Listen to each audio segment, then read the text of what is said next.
আসসালামু আলাইকুম everyone, welcome to my channel.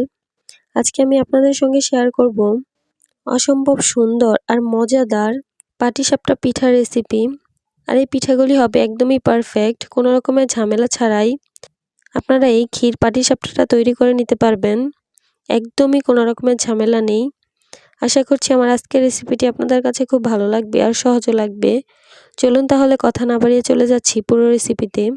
প্রথমে আমি এখানে নিয়ে নিচ্ছি 1 কাপ চালের গুঁড়া। এরপর এখানে দিয়ে দিব হাফ কাপ ময়দা। ময়দা দিলে পাটিসাপটা পিঠাটা অনেক বেশি সফট হবে, অনেকক্ষণ ধরে সফট থাকে। 2 টেবিল চামচ দিয়ে দিচ্ছি গুঁড়ো দুধ, এতে করে পাটিসাপটা পিঠার স্বাদটা আরও বাড়বে। চিনি দিয়ে দিচ্ছি 2 টেবিল চামচ, লবণ দিয়ে দিচ্ছি 1/4 চা চামচ। এবারে সবগুলো শুকনো উপকরণ আমি একটু একসঙ্গে মিশিয়ে নিচ্ছি। এবার আমি এখানে দিয়ে দিচ্ছি পানি। যদি আপনারা বাজারের কিনা শুকনো চালের গুঁড়াটা ব্যবহার করেন, সেক্ষেত্রে এখানে কুসুম গরম পানিটা ব্যবহার করবেন। পানির পরিমাণটা আমি এখানে উল্লেখ করব না, কারণ হচ্ছে পানিটা কতটুকু লাগবে এটা আপনারা দেখে বুঝে নিতে হবে। পানি আমি অল্প অল্প করে দিব আর মিশাতে থাকব, এতে করে পিঠার ব্যাটারটা একদমই ভালোভাবে বোঝা যাবে। পাটিসাপটা পিঠা তৈরির জন্য আমাদের একটা পাতলা ব্যাটার তৈরি করে নিতে হবে। আমি 3 থেকে 4 মিনিটের মতো এই ব্যাটারটাকে খুব ভালোভাবে ফেটিয়ে নিয়েছি। এখন আমি একটু দেখিয়ে দিচ্ছি ব্যাটারটার কনসিস্টেন্সিটা কীরকম। এই ব্যাটারটা এখন একটু পাতলা মনে হলেও যখন আমি 20 মিনিটের জন্য রেখে দিব, তখন কিন্তু অনেকটাই গাঢ় হয়ে যাবে। আমি এখানে ঢাকনা দিয়ে ঢেকে রেখে দিব 20 মিনিটের জন্য। এরই মধ্যে আমি ক্ষীরসাটা তৈরি করে নিব। আমি একটা প্যানে 1 কাপ লিকুইড দুধ নিয়েছি। নিয়ে নিচ্ছি 1 কাপ গুঁড়ো দুধ, 2 টেবিল চামচ দিয়ে দিচ্ছি চিনি। এই ক্ষীরসাটাকে আরও ঘন করার জন্য দিয়ে দিচ্ছি 2 টেবিল চামচ ময়দা। এখানে ময়দার পরিবর্তে চালের গুঁড়োও দিতে পারেন। লবণ দিয়ে দিচ্ছি 1 চিমটি। এবার এখানে দিয়ে দিচ্ছি হাফ কাপ খেজুরের গুড়। গুড়টাকে আমি কুচি করে কেটে নিয়েছি। আমি চিনি গুড় দুটোই দিয়েছি, আপনারা চাইলে যে কোনো একটাও দিতে পারেন। এবারে সব কিছুকে খুব ভালোভাবে মিশিয়ে নিতে হবে। গুঁড়ো দুধ দিয়ে আমি এই ইনস্ট্যান্ট ক্ষীরসাটা তৈরি করে নিয়েছি। আপনারা চাইলে লিকুইড দুধ জাল করে ঘন করেও তৈরি করে নিতে পারেন। 2 থেকে 3 মিনিটের মধ্যে ক্ষীরসাটা ঘন হয়ে গেছে। শুরু থেকে শেষ পর্যন্ত চুলার হিটটা লোতে রেখে অনবরত নাড়তে থাকতে হবে। এই অবস্থায় আমি ক্ষীরসাটা চুলা থেকে নামিয়ে নিব, কারণ ঠান্ডা হয়ে যাওয়ার পর এটা কিন্তু আরও অনেকটাই ঘন হয়ে যাবে। প্রায় 20 মিনিট পর আমি এই ব্যাটারটা থেকে ঢাকনাটা তুলে নিচ্ছি। তারপর আরও একবার নেড়েচেড়ে মিশিয়ে নিচ্ছি। দেখতেই পাচ্ছেন ব্যাটারটা কিন্তু আগে থেকে কিছুটা ঘন হয়ে গেছে। আর এটাই হচ্ছে পাটিসাপটা পিঠার পারফেক্ট ব্যাটার। এখন আমি পিঠা তৈরি করতে চলে যাচ্ছি। একটা প্যানে আমি সামান্য তেল ব্রাশ করে নিচ্ছি। এবার একটা গোল চামচে করে 1 চামচ ব্যাটার এই প্যানে দিয়ে দিচ্ছি। উপরের দিকটা এখন একটু টেনে আসছে, তখন আমি ক্ষীরসাটা দিয়ে দিচ্ছি। এক পাশে একটু লম্বা করে ছড়িয়ে যে পাশে আমি ক্ষীরসাটা দিয়েছি সেই পাশ থেকে ফোল্ড করে নিচ্ছি। ফোল্ড করা হয়ে গেলে পিঠাটাকে আমি 2 পাশ থেকে হালকা করে সেঁকে নিচ্ছি। চুলার হিট শুরু থেকে শেষ পর্যন্ত লোতে রাখতে হবে। প্রতিবার পিঠার ব্যাটারটা প্যানে দেওয়ার আগে প্যানটা ভালোভাবে তেল ব্রাশ করে নিতে হবে। ব্যাটারটা প্যানে দেওয়ার সময় যদি প্যান অনেক বেশি গরম থাকে, তাহলে পিঠার গায়ে ছোট ছোট অনেক দাগ পড়ে যাবে, যেটা দেখতে ভালো লাগবে না। আমার একটা পিঠা বানানো হয়ে গেছে। আপনাদের বোঝার সুবিধার্থে আমি আরও একটি পিঠা বানিয়ে দেখিয়ে দিচ্ছি। পাটিসাপটা পিঠা বানানো খুবই সহজ, একদমই কঠিন কিছু না, শুধু কয়েকটা বিষয় মাথায় রাখলেই হবে। দেখতেই পাচ্ছেন আমার সবগুলো পিঠা খুব সুন্দরভাবে তৈরি হয়ে গেছে। পিঠার উপরে কোনো রকম দাগ বা ফাটল নেই। আমার দেখানো নিয়মগুলো ফলো করলে আপনাদেরও হবে এরকম সুন্দর পাটিসাপটা পিঠা। আশা করছি আপনাদের কাছে কোনো ঝামেলা মনে হয়নি। একদমই সহজভাবে দেখানোর চেষ্টা করেছি। এভাবে যে কেউ চাইলেই এরকম ইনস্ট্যান্ট পাটিসাপটা পিঠা বানিয়ে নিতে পারে। আজকে আমি আপনাদের সঙ্গে শেয়ার করব পুরনো একটি রেসিপি, দাদি নানিদের খুবই পছন্দের একটি রেসিপি, পুলি পিঠা। খুব সহজভাবে দেখানোর চেষ্টা করেছি। চলুন তাহলে কথা না বাড়িয়ে চলে যাচ্ছি পুরো রেসিপিতে। প্রথমে আমি পুরটা তৈরি করে নিব। তার জন্য চুলায় একটি প্যান বসিয়ে তাতে 1 কাপ পরিমাণ কোরানো নারিকেল দিয়ে দিচ্ছি। নারিকেলটা আমার ফ্রোজেন করা ছিল, তাই একটু লালচে হয়ে গেছে। এবার এখানে দিয়ে দিচ্ছি হাফ কাপ চিনি, তবে চিনিটা আপনারা আপনাদের স্বাদ মতো বাড়িয়ে বা কমিয়েও নিতে পারেন। এবার এখানে দিয়ে দিচ্ছি 1/4 কাপ গুঁড়ো দুধ। এই গুঁড়ো দুধটার কারণে পিঠাটার স্বাদটা অনেকটাই বেড়ে যায়। তারপর সব কিছু খুব ভালো করে একসঙ্গে মিশিয়ে নিচ্ছি। চুলার লো হিটে আমি এগুলোকে ভেজে নিব, আস্তে আস্তে নেড়েচেড়ে ভেজে নিব। এখন দেখেন কালারটা কিন্তু চেঞ্জ হয়ে গেছে। এখন আমি চুলাটা অফ করে দিয়ে এটাকে একটা বাটিতে উঠিয়ে নিচ্ছি পুরোপুরি ঠান্ডা হয়ে যাওয়ার জন্য। এবার আমি ডোটা তৈরি করে নিব। তার জন্য চুলায় একটি পাত্র বসিয়ে তাতে 1 কাপ পরিমাণ নর্মাল টেম্পারেচারে থাকা পানি দিয়ে দিচ্ছি। এবার এখানে দিয়ে দিচ্ছি 1/2 চা চামচ লবণ বা নিজের স্বাদ অনুযায়ী। তারপর এখানে দিয়ে দিচ্ছি 1/2 টেবিল চামচ রান্না করা রেগুলার তেল। তারপর সব কিছুকে একসঙ্গে খুব ভালো করে মিশিয়ে নিচ্ছি। এবার একটা ঢাকনা দিয়ে ঢেকে রেখে দিব পানিতে বলক আসা পর্যন্ত। পানিটা যখন বলক চলে এসেছে তখন আমি এখানে দিয়ে দিচ্ছি 2 কাপ আটা। তারপর পানির সঙ্গে আটাটাকে খুব ভালো করে মিশিয়ে আমি একটা ডো তৈরি করে নিব। ঠিক আমরা বাসায় যখন রুটি বানাই যেভাবে আটাটা খুলি ঠিক সেরকমভাবেই ডোটা তৈরি করতে হবে। এবার আমি চুলাটা অফ করে দিয়ে প্যানটাকে নামিয়ে নিচ্ছি। আমি একটা বোলে ঢেলে নিচ্ছি। তারপর একটু হালকা ঠান্ডা হয়ে আসলে আমি এটাকে খুব ভালো করে মথে নিব। যত ভালো করে মথবেন পিঠাটা ততটাই পারফেক্ট হবে। এবার দেখুন আমার এটা একদমই পারফেক্টভাবে তৈরি হয়ে গেছে। এবার আমি এখান থেকে কিছুটা ডো একটা বোর্ডের উপর নিয়ে কিছুটা ময়দা ছিটিয়ে একটা রুটি বেলে নিচ্ছি। এখন দেখুন আমার রুটিটা বেলা হয়ে গেছে। আমরা বাসায় নর্মালি যেরকম রুটি বানাই এই রুটিটাও ঠিক সেরকমই হবে। এখন আমি এখানে পিঠা ডিজাইনটা করার জন্য বয়ামের মুখ নিয়ে নিয়েছি। আপনাদের হাতের কাছে যদি কোনো কুকি কাটার থাকে তাহলে সেটা দিয়েও করে নিতে পারেন।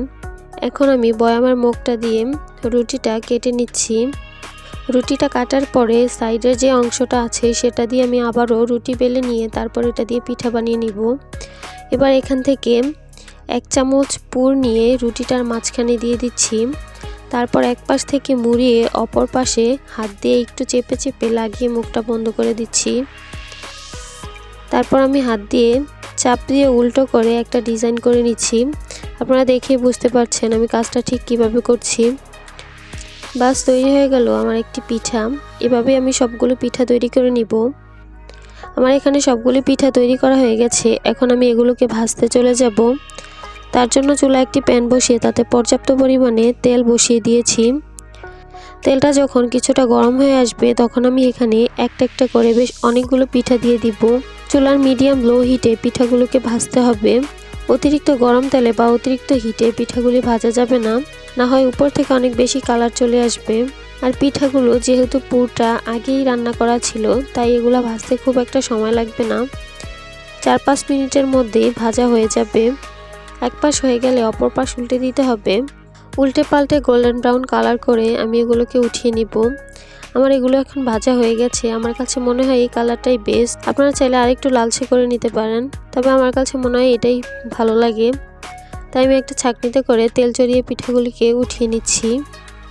দেখেই তো নিলেন মাত্র 10 মিনিটে সেই পুরনো দিনের পুলি পিঠা তৈরি হয়ে গেল। একদমই ঝামেলা ছাড়া পরিবারের ছোট থেকে বড় সবাই অনেক বেশি পছন্দ করবে এই পিঠাটা। আজকে আমি আপনাদের সঙ্গে শেয়ার করব নোয়াখালীর বিখ্যাত মেরা পিঠা বা দোল্লা পিঠা অথবা ছাইনা পিঠাও বলতে পারেন। যে নামেই বলেন না কেন এটা খেতে কিন্তু অসম্ভব মজা আর বানাতেও অনেক সহজ।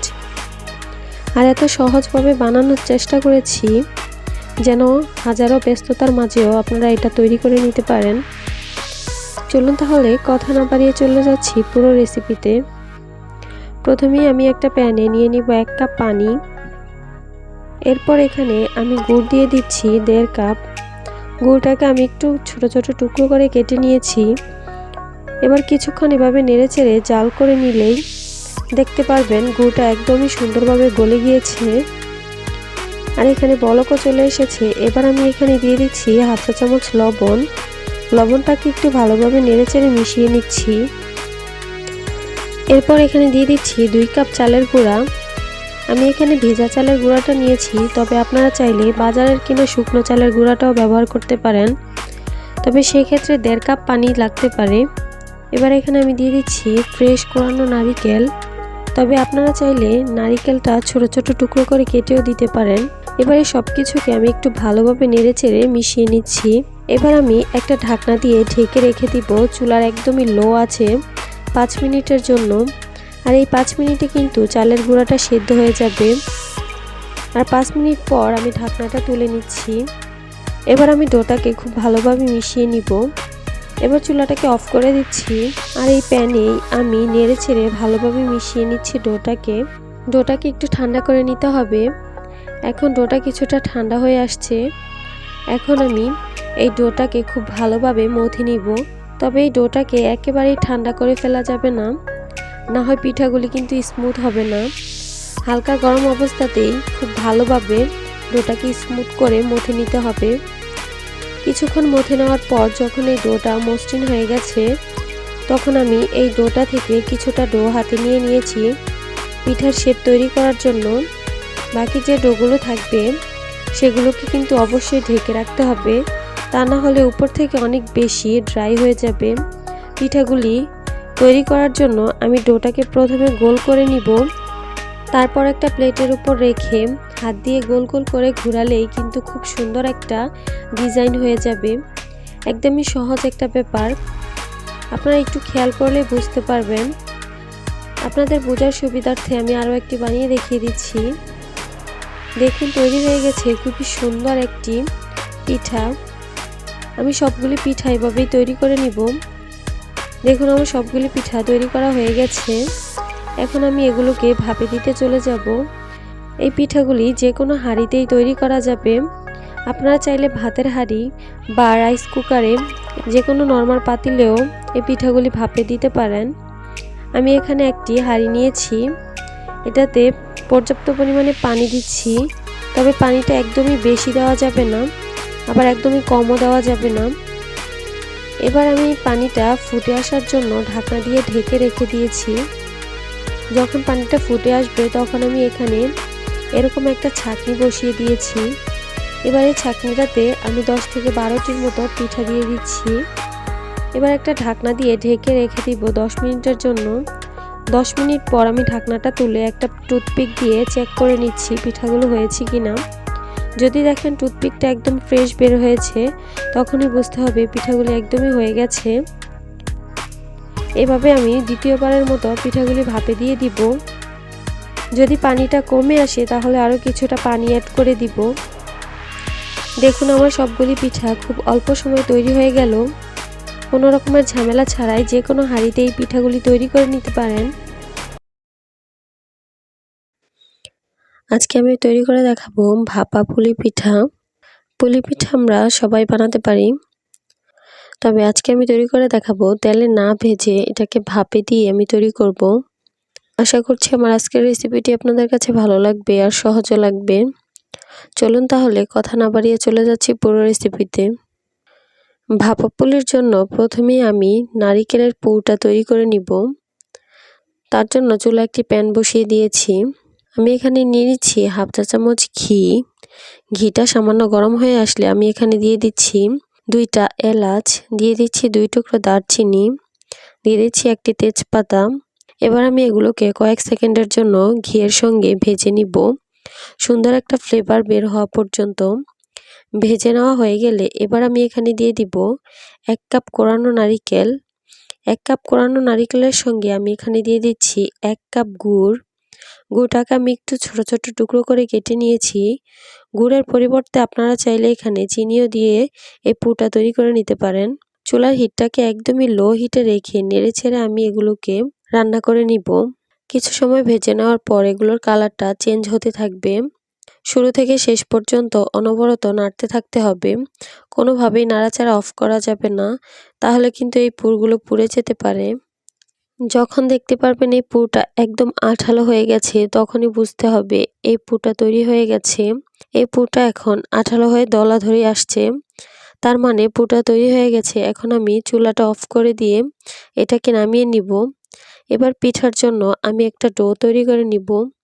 একটা প্যানে আমি নিয়ে নিচ্ছি 1 কাপ পানি, দিয়ে দিচ্ছি হাফ চা চামচ লবণ। এবার ভালোভাবে একবার নেড়েচেড়ে লবণটাকে পানির সঙ্গে মিশিয়ে নিচ্ছি। পানিতে যখন বলক চলে আসবে তখন আমি এখানে দিয়ে দিচ্ছি 1.5 কাপ চালের গুঁড়া। আমি এখানে বাসায় তৈরি করা ভিজা চালের গুঁড়াটা নিয়েছি। আপনারা যদি বাজারে শুকনো চালের গুঁড়াটা ব্যবহার করেন তাহলে কিন্তু 2 কাপ পানির সঙ্গে 1.5 কাপ শুকনো চালের গুঁড়া দিয়ে দিবেন। এবার এগুলোকে আমি ভালোভাবে নেড়েচেড়ে মিশিয়ে নিয়েছি। এরপর চুলার হিটটাকে আমি একদম লোতে করে দিব আর একটা ঢাকনা দিয়ে ঢেকে রেখে দিব 5 মিনিটের জন্য। আর এই 5 মিনিটের মধ্যে এই ডোটা ভালোভাবে সেদ্ধ হয়ে যাবে। 5 মিনিট পর আমি ঢাকনাটা তুলে নিয়েছি। এরই মাঝে 2-1 বার নাড়াচাড়া করে নিয়েছি। এবার আমি এটাকে একটা পাত্রে নিয়ে নিব। তারপর 5 মিনিটের জন্য ডোটাকে আমি ঠান্ডা করে নিয়েছি। 5 মিনিট পর আমি ডোটাকে ভালোভাবে মথে নিচ্ছি। তবে এই ডোটা একদমই ঠান্ডা করে ফেলা যাবে না। ঠান্ডা হয়ে গেলে কিন্তু শক্ত হয়ে যাবে। 2 মিনিটের মতো এই ডোটাকে আমি খুব ভালোভাবে মথে নিয়েছি। এবার আমি এখান থেকে ছোট ছোট করে লেচি করে নিব। যেহেতু পুলি পিঠার রুটিটা বেশি পাতলা করা যাবে না, তাই একটু ভারী করতে হবে। তাই এই লেচিগুলো একটু বড় করে নিতে হবে। পিঠা বানানোর জন্য আমি একটা করে লেচি নিব আর রুটি বেলে নিব। আর বাকি লেচিগুলো আমি ঢেকে রেখে দিব। রুটিটা ছোট হবে আর একটু মোটা করে বেলে নিয়েছি। সবগুলো পিঠা যেন একই রকম হয়, তাই এরকম একটা কুকি কাটার নিয়েছি। এবার এটা দিয়ে রুটিটাকে কেটে নিচ্ছি। তবে আপনাদের হাতের কাছে যদি কুকি কাটার না থাকে, কোনো বয়ামের মুখ দিয়েও কিন্তু কেটে নিতে পারেন। এবার আমি রুটিটা ঠিক মাঝখানে তৈরি করে রাখা পুরটাকে দিয়ে দিচ্ছি। এরপর আমি পিঠাটা বানিয়ে নিব। প্রথমে 2 পাশ থেকে এনে মুখটাকে বন্ধ করে দিচ্ছি। ভাপে দেওয়ার পর যেন পুরটা বের না হয়ে যায়, তাই একটু ভালোভাবে চেপে চেপে দিতে হবে। এরপর মুখটাকে ভালো করে বন্ধ করার জন্য একটা ডিজাইন করে দিচ্ছি। আপনারা দেখেই বুঝতে পারছেন আমি ঠিক কিভাবে কাজটা করছি। খুবই সহজ একটা কাজ। আমার এখানে সবগুলো পিঠা তৈরি করা হয়ে গেছে। এবার আমি এগুলোকে ভাপে দিতে চলে যাব। একটা প্যানে আমি নিয়েছি 4 কাপ পানি। পানিতে যখন বলক চলে আসবে তখন আমি এখানে দিয়ে দিব এরকম একটা স্টিমার। বাজারে খুব সহজভাবে এরকম স্টিমার পেয়ে যাবেন, অথবা আপনারা চাইলে কোনো স্টিলের ছাঁকনিতেও ভাপে দিতে পারেন। আবার চাইলে রাইস কুকারের স্টিমারও ব্যবহার করতে পারেন। স্টিমারের মধ্যে আমি সামান্য তেল ব্রাশ করে নিয়েছি। এরপর একে একে পুলি পিঠাগুলি দিয়ে দিব। এবার আমি একটা ঢাকনা দিয়ে ঢেকে রেখে দিব 10 মিনিটের জন্য। 10 মিনিট পর আমি ঢাকনাটা তুলে নিয়েছি। দেখতেই পাচ্ছেন আমাদের পিঠাগুলি একদমই সুন্দরভাবে তৈরি হয়ে গেছে। এবার আমি এই পিঠাগুলি তুলে পরিবেশন করে নিব। ভাপা পুলি মানে কিন্তু পিঠাগুলিকে একদম গরম গরম অবস্থায় খেতে হবে, তা না হলে কিন্তু পিঠার আসল স্বাদটাই বোঝা যাবে না। আমি একদমই সহজভাবে সকল ধরনের টিপস সহকারে পারফেক্ট ভাপা পুলির রেসিপিটি শেয়ার করেছি। আশা করছি আপনাদের কাছে অনেক ভালো লাগবে আর সহজে লাগবে। আজকে আমি করে দেখাবো রান্না করার হাঁড়িতে পিঠা ছাকার ছাঁকনি দিয়ে ভাপা পিঠা তৈরির সবচেয়ে সহজ রেসিপি। মাত্র 10 মিনিটে বেশ অনেকগুলো পিঠা তৈরি করে নিতে পারবেন। আর শীতের সময় এটা তো খুবই জনপ্রিয় একটি পিঠা। এটা খেতে পছন্দ করে না সত্যি এমন কেউ নেই। আশা করছি আমার আজকের রেসিপিটি আপনাদের কাছে খুব ভালো লাগবে আর সহজও লাগবে। চলুন তাহলে কথা না বাড়িয়ে চলে যাচ্ছি পুরো রেসিপিতে।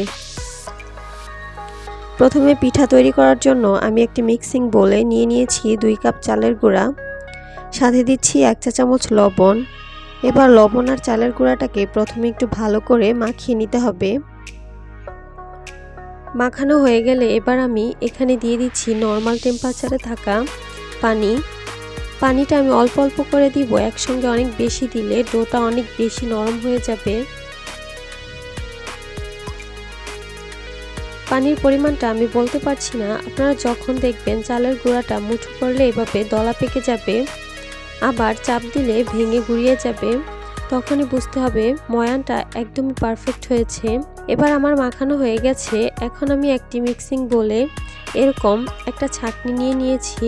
এই ছাঁকনিতে করে এই চালের গুঁড়াগুলো আমি ছেঁকে নিব। এতে করে চালের গুঁড়ার ময়ানে কোনো রকম দলা পেকে থাকবে না, পিঠাগুলো একদমই স্মুথ হবে। আমি এভাবে করে সবগুলো ছেঁকে নিব। ছেঁকে নেওয়ার পর এখন দেখুন একদমই গুঁড়িগুলো চিকন চিকন হয়ে গেছে। এবার আমি এখানে দিয়ে দিব কোরানো নারিকেল 1/2 কাপ, সাথে দিয়ে দিব হাফ কাপ গুড়। আপনারা চাইলে এখানে যে কোনো ধরনের গুড় ব্যবহার করতে পারেন। আমি এখানে গুড়টাকে একটু ছোট ছোট করে কেটে নিয়েছি। এবারে সব কিছুকে আমি খুব ভালো করে মিশিয়ে নিব আলতো হাতে। এবার মেশানো হয়ে গেছে। এখন আমি একটি বাটিতে নর্মাল টেম্পারেচারে থাকা পানির মধ্যে এরকম একটা ছিদ্র করা নেট কাপড় নিয়ে নিয়েছি। এটাকে আমি পানিতে ডুবিয়ে রাখবো। তারপর এখন এরকম একটা পিঠা বানানোর বাটি নিয়ে নিয়েছি। এটা 20 টাকা দিয়ে কিনেছি, যে কোনো মার্কেটে অনায়াসে পেয়ে যাবেন। এখন আমি প্রথমেই একটা বাটিতে কিছু শুকনো চালের গুঁড়া দিয়ে এটা একটু নেড়েচেড়ে নিচ্ছি। এখন আমি এই পিঠার মিশ্রণ থেকে কিছুটা মিশ্রণ বাটিতে নিয়ে একটা পিঠার শেপ করে নিচ্ছি।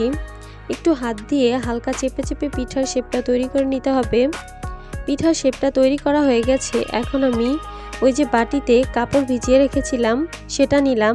এটা ভালো করে চেপে তারপর পিঠার শেপটার উপর দিয়ে কাপড়টাকে ভালো করে মুড়িয়ে নিব। এখন আমি এটাকে ভাপে দিতে চলে যাব। তার জন্য আগে থেকে আমি চুলায় একটি হাঁড়ি বসিয়ে তাতে পানি ফুটতে দিয়ে দিয়েছি।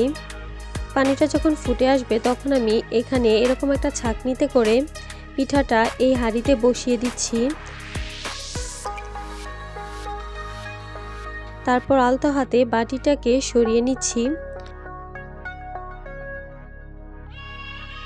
এখন আমি ঢাকনা দিয়ে পিঠাটাকে ঢেকে দিব 2 থেকে 3 মিনিটের জন্য। এবার দেখুন 2 থেকে 3 মিনিট পর পিঠাটা আমার হয়ে গেছে। এখন আমি পিঠাটাকে খুব সাবধানে তুলে নিচ্ছি।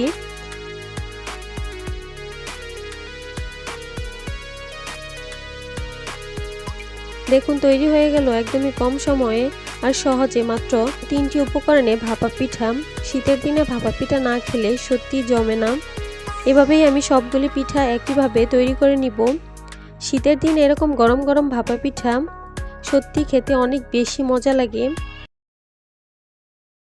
আজকে আমি তৈরি করে দেখাবো ভেজা চালের গুঁড়া দিয়ে একদমই পারফেক্ট অসংখ্য ছিদ্রযুক্ত তুলতুলে নরম চিতই পিঠা।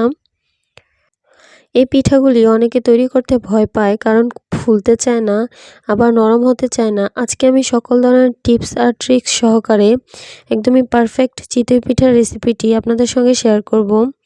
আপনারা চাইলে এই পিঠাগুলি দুধে ভেজাতেও পারেন, অথবা চাইলে বিভিন্ন রকমের ভর্তা বা মাংসের সঙ্গেও খেতে পারেন। আশা করছি আমার আজকের রেসিপিটি আপনাদের কাছে খুবই ভালো লাগবে আর সহজও লাগবে। চলুন তাহলে কথা না বাড়িয়ে চলে যাচ্ছি পুরো রেসিপিতে। প্রথমে আমি একটা মিক্সিং বোলে নিয়ে নিচ্ছি 2 কাপ চালের গুঁড়া। আমি এখানে ঘরের চালের গুঁড়াটা নিয়েছি। নিয়ে নিচ্ছি লবণ, আর চালের গুঁড়াটাকে আমি একটু ভালোভাবে লবণের সঙ্গে মিশিয়ে নিচ্ছি। লবণটা আমি আমার স্বাদমতো দিয়ে নিয়েছি, আপনারাও নিজেদের স্বাদমতো দিয়ে নেবেন। এবার আমি এখানে দিয়ে দিচ্ছি কুসুম গরম পানি 1 কাপ। যেহেতু এখানে আমি ভেজা চালের গুঁড়াটা নিয়েছি, তাই আমি এখানে 1 কাপ পানি নিয়েছি। আর এখানে আমি কুসুম গরম পানি নিয়েছি। যদি আপনারা শুকনো চালের গুঁড়াটা ব্যবহার করেন তাহলে এখানে 2 কাপ পানি ব্যবহার করবেন, আর একদমই গরম পানিটা ব্যবহার করবেন। আর এখানে গরম পানিটা ব্যবহার করলে পিঠাটা অনেক সফট হয়। এবার একটা হ্যান্ড উইক্স দিয়ে আমি চালের গুঁড়াটাকে পানির সঙ্গে খুব ভালোভাবে মিশিয়ে নিচ্ছি। 2 কাপ চালের গুঁড়ার সঙ্গে আমি এখানে 1 কাপ কুসুম গরম পানি নিয়েছি। আর যখন এভাবে মিশাতে থাকবো তখন মনে হবে খুব ঘন একটা ব্যাটার তৈরি হয়েছে। আস্তে আস্তে যখন আমি নাড়তে থাকবো তখন দেখতে পারবেন এই ব্যাটারটা পাতলা হওয়া শুরু করেছে। তাই এখনই কোনো রকমের পানি দেওয়া যাবে না, হাত দিয়ে ফেটিয়ে নিতে হবে। হ্যান্ড উইক্স দিয়ে ফেটিয়ে নেওয়ার পর দেখতে পাবেন পাতলা হয়ে গেছে। আর চিতই পিঠা তৈরি করার জন্য কিন্তু আমাদের একদমই পাতলা একটা ব্যাটার তৈরি করতে হবে। এই ব্যাটারটার উপরে কিন্তু নির্ভর করবে চিতই পিঠাটা কতটা পারফেক্ট হবে। তাই চেষ্টা করবেন এই ব্যাটারটা পারফেক্ট করে তৈরি করার জন্য। ঘন ব্যাটার কিন্তু পিঠা কখনোই ফুলবে না আর কখনোই ভালো হবে না। সবকিছু মিশিয়ে নেওয়ার পরেও যদি আপনাদের মনে হয় এই ব্যাটারটা একটু ঘন হয়েছে, তাহলে আপনারা আরও কিছুটা পানি অ্যাড করে ব্যাটারটাকে পাতলা করে নিতে পারেন। আমার এখানে ব্যাটারটা তৈরি করা হয়ে গেছে। পিঠা তৈরি করার প্রথম একটা শর্ত হচ্ছে, যে কড়াইটাতে আপনারা পিঠাটা তৈরি করবেন সেটা যেন একদমই ভালোভাবে গরম করে নিতে হবে। আজকের পিঠাগুলি তৈরি করার জন্য আমি এখানে নিয়েছি একটি ছোট্ট লোহার কড়াই। একটা বাটিতে তেল আর পানি একসঙ্গে মিক্স করে নিয়েছি। এবার এই পানিটা দিয়ে আমি এই কড়াইটা একটু করে মুছে নিব। একটা পাতলা কাপড় দিয়ে এই কাজটা করছি। আমাদের পিঠাগুলি যাতে খুব সুন্দর করে কড়াই থেকে উঠে আসে। যতবার আমি পিঠার ব্যাটার কড়াইতে দিব ততবারই কিন্তু এভাবে কাপড় দিয়ে পানি দিয়ে মুছে নিতে হবে। কড়াইটা গরম করে নিতে হবে ঠিক যেন ধোঁয়া ওঠা। কড়াইটা যখন খুব ভালোভাবে গরম চলে আসবে তখন আমি এখান থেকে 1 চামচ ব্যাটার নিয়ে নিয়েছি। আর নিয়ে নেওয়ার আগে একটু ভালো করে নেড়েচেড়ে মিশিয়ে নিতে হবে। এবার গরম প্যানের মধ্যে আমি 1 চামচ ব্যাটার দিয়ে দিচ্ছি। আর এই ব্যাটারটা দেওয়ার সঙ্গে সঙ্গে আমি একটা ঢাকনা দিয়ে ঢেকে দিচ্ছি। একটা পিঠা হতে আমার সময় লাগবে প্রায় 2 থেকে 3 মিনিটের মতো। কড়াইটা যেরকম ধোঁয়া ওঠা গরম থাকবে চুলার হিটটাও কিন্তু থাকবে একদমই হাইতে। প্রায় 3 মিনিট পর আমি ঢাকনাটা তুলে নিয়েছি। এখন আমি পিঠাটাকে তুলে নিব। একটু খেয়াল করলে আপনারা দেখতে পারবেন পিঠাটা মাশাআল্লাহ কতটা সুন্দরভাবে ফুলেছে। দেখতেই পাচ্ছেন অসংখ্য ছিদ্রযুক্ত একদমই জালিদার একটি চিতই পিঠা তৈরি হয়ে গেছে। আমি খুব একটা বেশি লাল করে ফেলিনি। আপনারা কিন্তু চাইলে আরও কিছুটা সময় রেখে নিচের সাইডটাকেও ক্রিস্পি করতে পারেন। আমার কাছে ক্রিস্পি পিঠা না, আমার কাছে ভালো লাগে সফট আর ফুলকো পিঠা। তাই আমি আর বেশি লালচে করিনি। আমি যতটা পিঠা তৈরি করব তার আগে প্রতিবারই তেল আর পানি দিয়ে কড়াইটাকে ভালোভাবে মুছে নিব। আর একদমই ধোঁয়া ওঠা গরম করে নিব কড়াইটাকে। এভাবে আমি সবগুলো পিঠা তৈরি করে নিয়েছি। দেখতেই পাচ্ছেন এই পিঠাগুলি কিন্তু মাশাআল্লাহ অনেক ফুলকো হয়েছে আর অনেক ছিদ্রযুক্ত হয়েছে। পিঠাগুলো ফুলবে, ছিদ্রযুক্ত হবে, তবেই তো এই পিঠাগুলো হবে সফট, তুলতুলে নরম। বাস তৈরি হয়ে গেল আমার চিতই পিঠা। ফুলকো ফুলকো নরম গরম গরম এই পিঠাগুলো খেতে অনেক বেশি মজা হয়। এখন আপনারা খেতে পারেন বিভিন্ন রকমের ভর্তার সঙ্গে বা মাংসের সঙ্গে। আমি সব রকমের টিপস সহ আজকের এই রেসিপিটি শেয়ার করেছি। আশা করছি আপনাদের কাছে অনেক ভালো লাগবে আর সহজে লাগবে। আমি এখানে আজকে 2 রকমের ভর্তা দিয়ে আপনাদেরকে পরিবেশন করে দেখিয়ে দিচ্ছি। এখানে আছে ধনিয়া পাতার ভর্তা, শুটকির ভর্তা। আমার আজকের রেসিপিটি যদি ভালো লেগে থাকে অবশ্যই একটি লাইক দিবেন আর আমার চ্যানেলটি